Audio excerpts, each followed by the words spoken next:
Well, good afternoon. I've been deeply concerned by the reports of corruption and criminal activity impacting our tow truck industry. And I know that vast majority of our tow truck drivers, they're hardworking people. They put in 12-hour days, night shifts, and weekends. And I absolutely love these guys and gals. They're good people who work their backs off to put food on the table for their families. But there's a small group of bad apples out there causing trouble, lighting trucks on fire, smashing windows, and getting mixed up in organized crime. That ends now.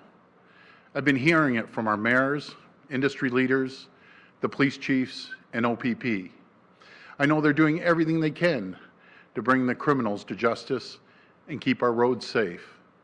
I especially want to thank Chief Saunders and his team at Toronto Police Services for the recent crackdown and arrest of 11 of these bad guys. I also want to thank York Regional Police for their successful bust in May called Project Platinum, which seized 11 tow trucks and took over 40 illegal firearms and drugs off our streets. It's a good start, and we need to keep going. These turf wars are totally unacceptable. There's no place for that kind of activity in our cities, in our province, and along our highways.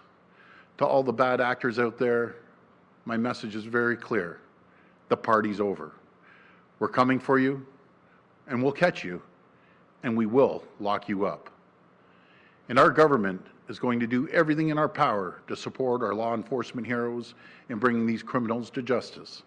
So today, I'm here to announce the creation of a new task force to strengthen provincial oversight of the towing industry. This provincial task force will work with our police, industry, and municipal partners. We will hold them accountable, we will increase enforcement, strengthen consumer protections, and improve industry standards. I'll turn it over to Minister Mulroney in a moment to provide more details, but I just want to say, this is about sticking up for all the law-abiding people who work in our tow truck industry.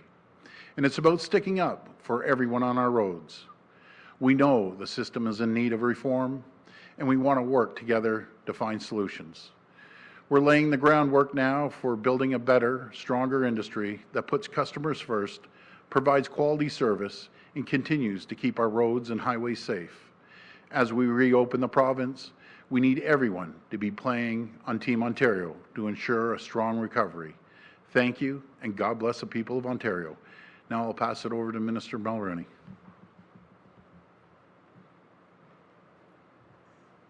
Thank you, Premier. Good afternoon, everyone. Bon après-midi à tous.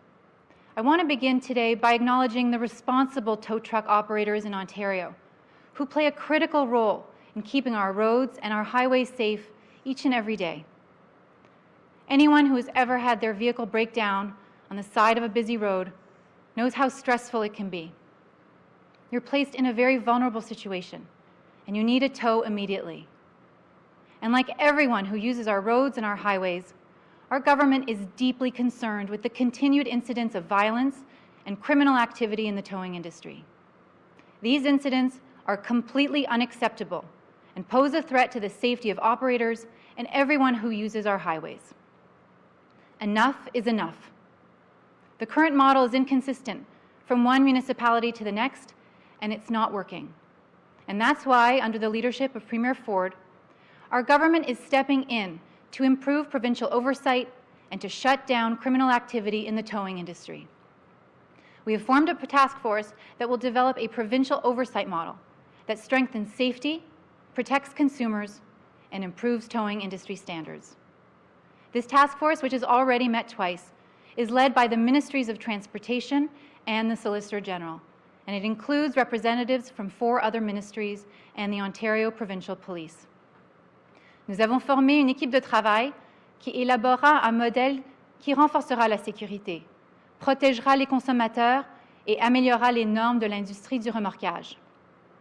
Ce groupe de travail, qui s'est déjà réuni 2 fois, est dirigé par les ministères du Transport et du Soliciteur général. Il comprend aussi des représentants de 4 autres ministères et de la police provinciale de l'Ontario. Once the task force has developed proposals for discussion and comment, it will be consulting with industry, municipalities, and public safety experts. Safety is always our government's top priority. And the interests of drivers are another priority. And that's why the task force is also considering ways of cracking down on insurance fraud, ending the first on the scene policy, exploring opportunities for insurance savings, as well as clearing our highways faster to prevent hours-long lane reductions in traffic for minor crashes. However, the immediate focus of the task force will be making sure that the tow truck system is clear of criminality. And right now, with the incidents that we are seeing month after month, it's clear that we have work to do. As soon as we receive the task force recommendations, we will be moving forward quickly to act on solutions and make sure our roads and our highways are safe for drivers and for responsible, law-abiding tow truck operators. En ce moment, avec les incidents que nous voyons mois après mois, il est clair que nous avons du travail à faire. Dès que nous aurons reçu les recommandations du groupe de travail, nous nous empresserons de trouver des solutions et de veiller à ce que nos routes et nos autoroutes soient sécuritaires pour les conducteurs et pour les remorqueurs qui respectent la loi. And with that, I'll turn it over to Solicitor General Jones. Merci. Thank you.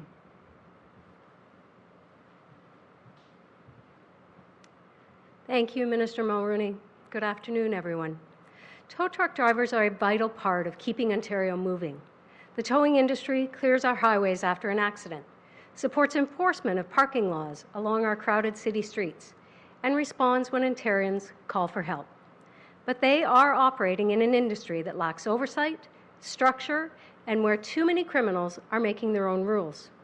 A spike in violence within the industry, including instances of corruption, torching of tow trucks, and the firebombing of officers, is a threat to Ontarians and public safety, and it must end. This is a dangerous turf war, and it is being waged in many communities across Ontario. I would like to thank police services for working together to respond to this growing threat. They have been instrumental in bringing this issue to the government's attention. When Ontarians are stranded on the side of the road, they need to know their calls will be answered by tow truck operators who act safely, ethically, and within the law. Working with the Ontario Provincial Police, the task force will help us determine tougher standards for the industry and shut down criminal activity that puts Ontarians in danger on our roadsides. We are standing up for Ontarians, responsible tow truck owners and operators. You work hard to provide an important public service, and we will not let you be intimidated by criminals. Tow trucks are an essential piece of a moving economy, of our economy here in Ontario. This task force will ensure that the industry has stronger oversight so that crime does not pay. Thank you. Okay, we'll go to the phone line for questions. First question. First question comes from Sean Jeffords from the Canadian Press. Hi, Sean. Good afternoon, Premier. A question for you today about COVID-19 cases in Windsor-Essex and the spike in numbers we've seen today and yesterday when it comes to the agri-food sector. The case counts now in Windsor-Essex are at their highest since the start of the pandemic, and I wonder if now that the increased testing is going on in farms, if this shows that the extent of the problem is actually much larger than the province really knew about, and what it's going to do about it now that we're seeing all of these increased tests.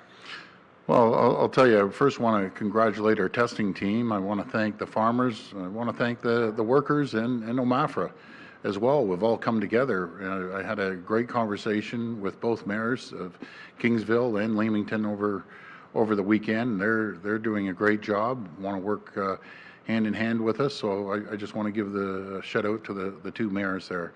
And we were on the health table today, and to put this into perspective, out of the, I believe it's 265 cases, 175 of them tested positive. We went on one farm with 450 workers, and again, 175 tested positive. We're working the Niagara region. Next, they're up to bat, and then we're going to finish off Leamington and Essex area as well. We have a great team out there. They're working. Everyone's working together, and we're going to make sure that we're doing everything in our power to resolve these cases as quickly as possible. And Premier, by way of follow-up, the medical officer of health has also mentioned that there's a practice amongst a number of farms in the region where recruiters will bring workers from farm to farm, and that this could also be potentially spreading the virus across different farms. This same practice was going on in long-term care, where workers were working in multiple homes. Why did the province not learn from that problem in long-term care and ban this practice at local farms? Well, first of all, we're reaching out to all the farmers. We're giving a list of these recruitment agencies. Some are, we found out, some are fly-by-nighters and just trying to make a quick buck, so we're going to put an end to that. And we have, I believe there's been 70 orders given to some of the farms. We've done, I think, 250 inspections there and abouts, and they know all the eyes are on them right now. But again, I want to thank the farmers. They're cooperating. Everyone's cooperating. In their best interest, it is to resolve these cases and support them. I got to give a shout out to the federal government as well, stepping up, jumping in there for their federal inspectors that can inspect the bunkhouses, but they're also paying for the hotels and motels that we're putting these folks up in. So everyone's working on all three levels, and we'll tackle this like we've tackled everything else. With the cooperation of the people of Ontario, we're going to tackle this as well. Next question. Next question comes from Lucas Meyer from News Talk 1010. Please go ahead. Hi, Lucas. Good afternoon, Premier. First question is actually about the tow truck legislation. I'm just wondering if you can expand a little bit on the timeline and how this is going to develop. Do you have any benchmarks, dates for when exactly you'd like, these recommendations, these new policies, licensing, et cetera? What's the timeline to roll all of this out? Yeah, I'll pass this to either the Minister of Transportation or Solicitor General. I'm not too sure. Whichever one. Thank you, Lucas. Well, the task force, as I indicated, has been struck and has already met 2 times. So they're going to continue to work and meet over the next few weeks with a view to provide recommendations to myself and to the Solicitor General towards the end of July. We want to take those recommendations and then conduct stakeholder consultations. So with industry, with municipalities, with law enforcement. So we're going to do that over the month of August, and then look at those recommendations following that process. And we hope to be able to bring in legislation or regulatory amendments if required this fall. Follow up. Thank you. And Premier, for you, and this is a economy-related question. Lots of businesses, obviously, in Peel Region, Toronto, that have only been able to open up for a little bit after going into stage 2. It could take a while for them to get back to some sense of normalcy. I know you've halted or reversed evictions on the commercial side from May to August, but I just saw a note from a Waterloo-based business which has various franchises, and they just heard another 2 of their locations are going to be closing up. So I'm curious if the government is working on any other financial supports for small businesses that currently can't open and are at risk of going bankrupt before stage 3, whenever it arrives, or have you basically, in your mind, done everything that you can and it's just, hang in there until stage 3? No, I don't like the last approach. They can't just hang in there. I talk to small businesses, large businesses on a daily basis, numerous businesses across the province. I heard the Prime Minister wants to extend the rent program for another 30 days. I'm in favor of that. So far, we've had almost 10,000 people take us up and the federal government up on that offer. I'd like to see more people take us up on that offer. But on a daily basis, it's very fluid. It changes, and where we see people need help, we're going to continue to help them on all aspects. Our main goal is number 1, health and of the people of Ontario, but very close to that is the economy. We have to get the economy going. We have to cut the red tape and all the regs that go along with, for instance, no matter if we're building infrastructure, which we have to start moving forward on infrastructure. We're working well with the federal government for their infrastructure funds, but we can't take 4 to 6 years to build a building.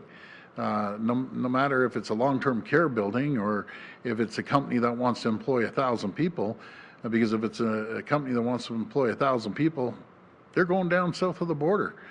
Down in Ohio, you can get a building permit in 6 months. That's what we're up against.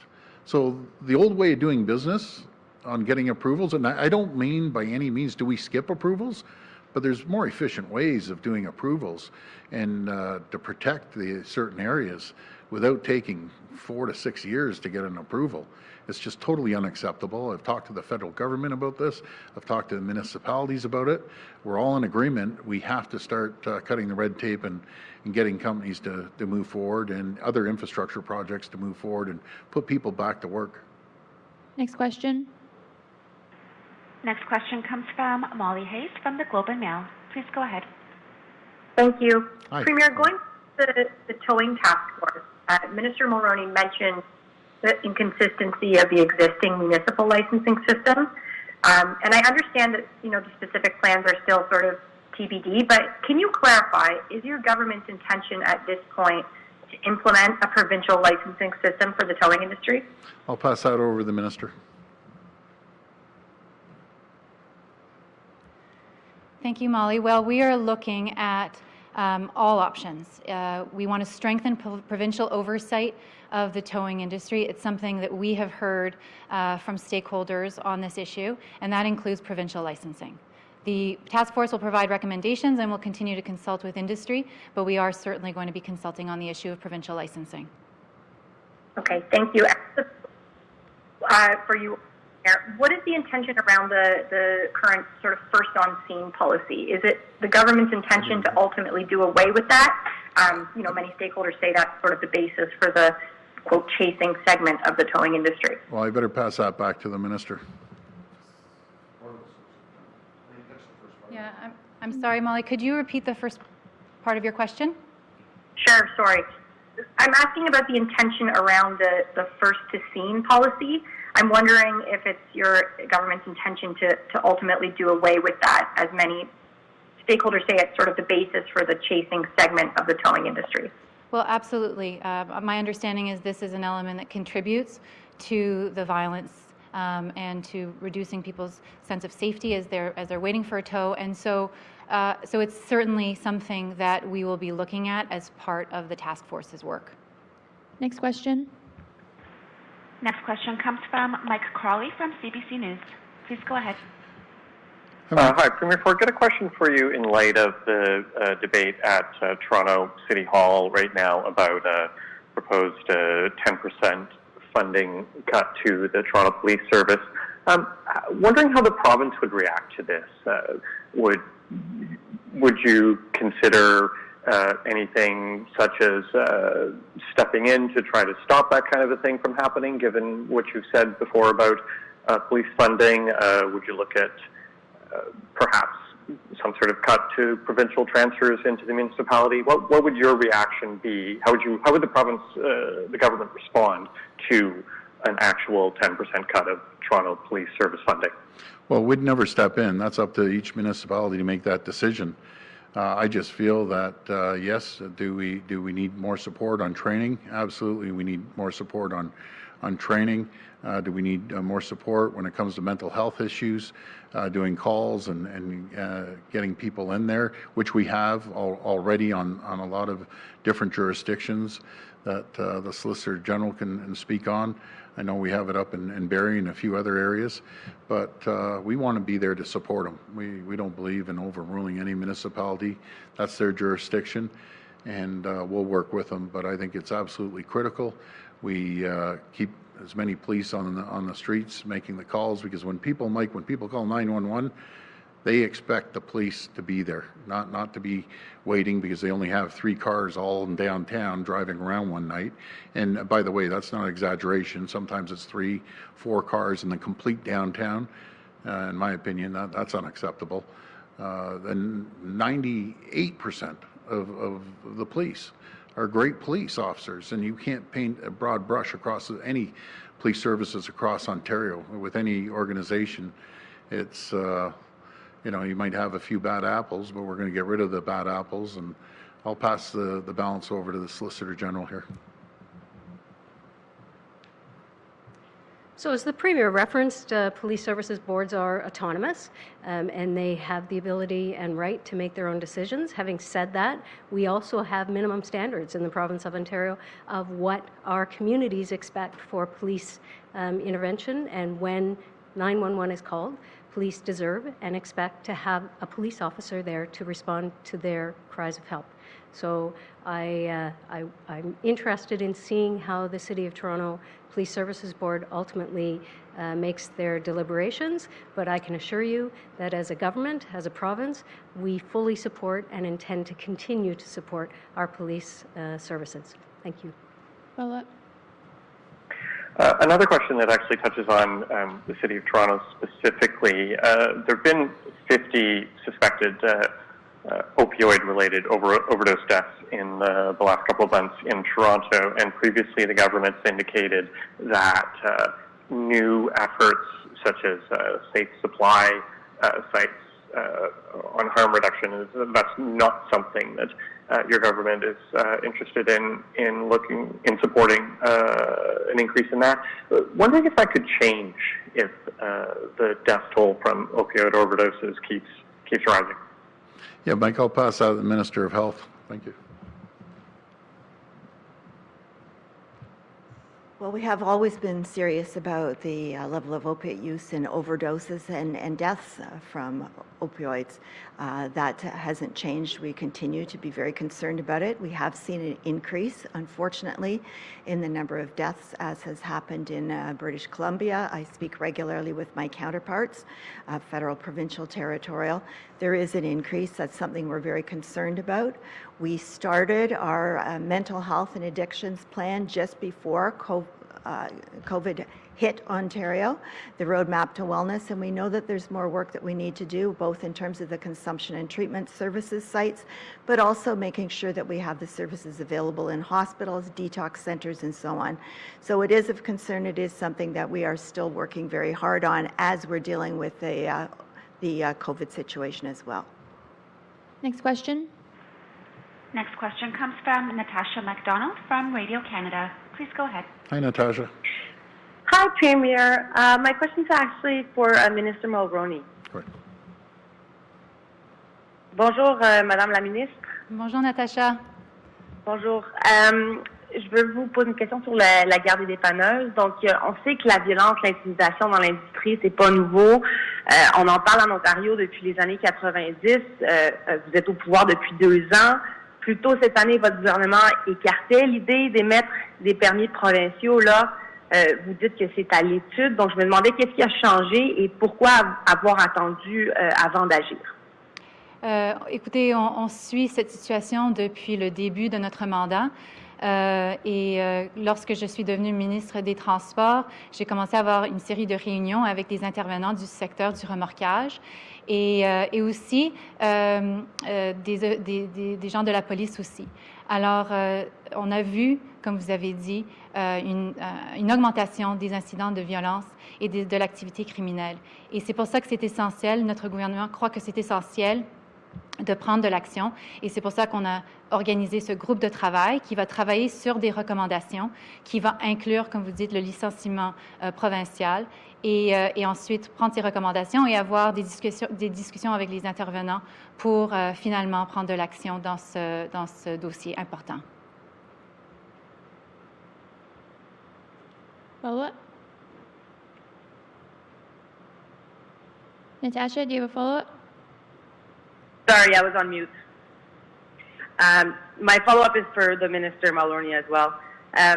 à Montréal, où il y a eu des gardes de dépannage également, la Ville a désigné des secteurs d'exclusivité où il y a seulement une entreprise de remorquage qui est préautorisée pour répondre aux appels. Et le but, c'est justement d'éliminer ce concept-là des courses folles pour se rendre au lieu de l'accident. Donc, c'est quelque chose qui est aussi déjà en place au ministère des Transports au Québec. Donc, est-ce que c'est un modèle que vous voudriez voir en Ontario ou qui serait à l'étude? Écoutez, le groupe de travail va faire des recommandations, mais on va certainement regarder ce qui se passe dans les autres provinces pour évaluer le succès de leur projet pour voir si c'est quelque chose qu'on devrait avoir ici en Ontario. Okay, next question.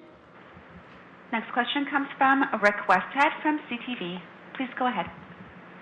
Hi, good afternoon, Premier. Hi. I'd like to know whether the Toronto Blue Jays, in your opinion, should be allowed to play home games in Toronto this summer, with the Jays themselves and presumably the teams that they're going to be playing traveling in and out of the city without being in quarantine for 14 days. Is that a good idea? Well, I'll tell you, I've been in conversation with Mark Shapiro all weekend, going back and forth. He's just waiting for the letter of support from the federal government. I know all municipal, provincial, and federal health folks, they kind of gave their approval. I know there's a few tweaks here at the province that Dr. Williams wants to work out with them, but we have to wait for the approval from the federal government on the quarantine side of things. And if they can move forward, then practice will start. I believe they're going to be arriving July the 1st and kicking off the practice moving forward.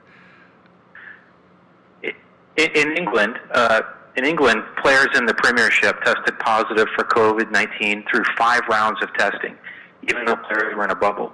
And in Germany, a coach with a pro soccer team there left the quarantine, putting others at risk. Rick, you're breaking up. Can you? I can't. Yeah, you broke up a little bit, my friend. So I think where you were going with this question, there are people at risk. I can speak for the NHL, how they're going to be testing people every single day, repetitively.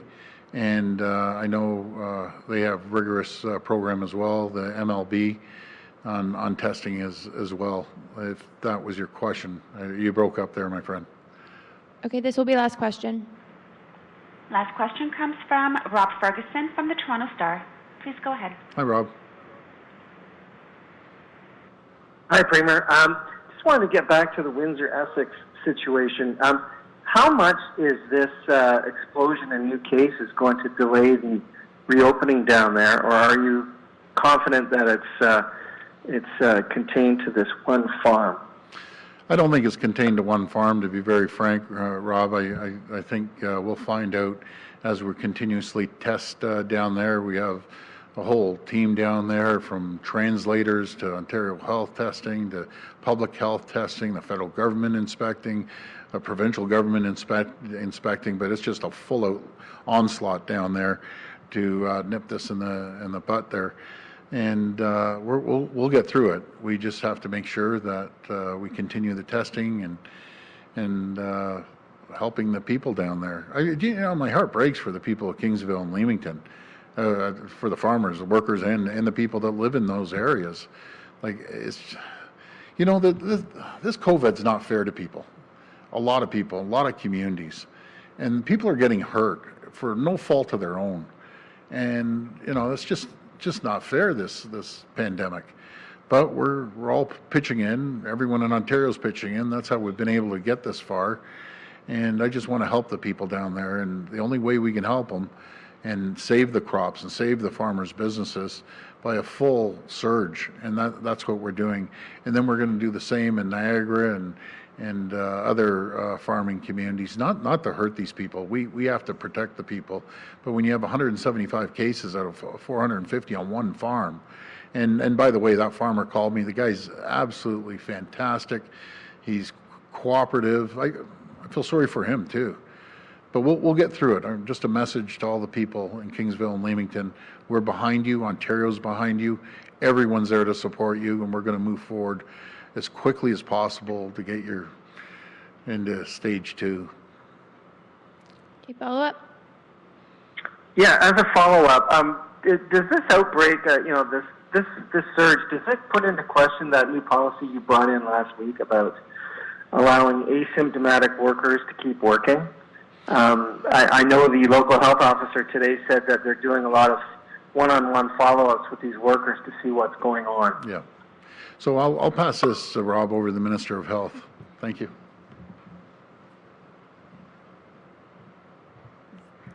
There have been a lot of questions about asymptomatic workers going back to work. So in this situation that with the one farm that had a high number of positives, there is a team going in there today, including nurses and nurse practitioners and interpreters, to speak to the people who have been diagnosed, to understand if they are truly asymptomatic or if they do have signs and symptoms, but for whatever reason aren't speaking up about them.